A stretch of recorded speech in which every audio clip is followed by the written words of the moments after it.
Assalamualaikum semua. Pocong di jalan kebun, kisah yang menghantui. Seorang guru bernama Cikgu Nina menyewa sebuah rumah di jalan kebun, Shah Alam, tanpa menyadari bahawa tempat itu menyimpan rahsia gelap.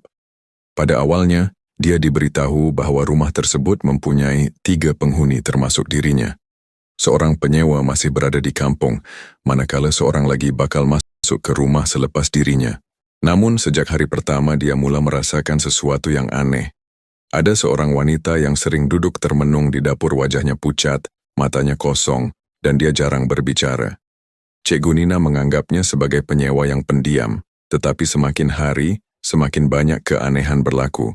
Mereka sering tidur sekatil, berbual, dan menghabiskan masa bersama. Tetapi ada sesuatu yang tidak kena wanita itu.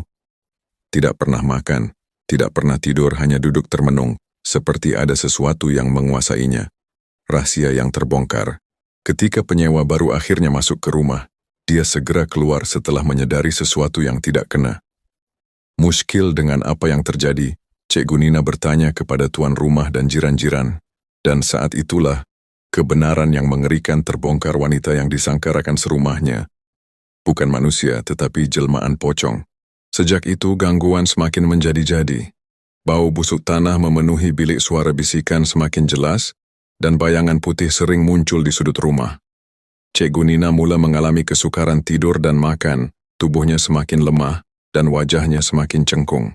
Suatu malam, ketika dia terbangun dengan dada terasa sesak, dia melihat sesuatu yang membuat darahnya membeku. Wanita itu kini berdiri di hujung kakinya. Tubuhnya terbungkus kain kafan yang mulai mereput, matanya kosong, dan mulutnya terbuka tanpa suara. Antara ketakutan dan cahaya. Hari-hari terakhir Cikgu Nina semakin suram. Dia tidak makan, tidak tidur, dan hanya minum sedikit air. Tangisan perlahan mula kedengaran dari dalam biliknya, tetapi ketika jiran mengetuk pintu, tidak ada sesiapa di dalam, hanya kain putih berselerakan di lantai.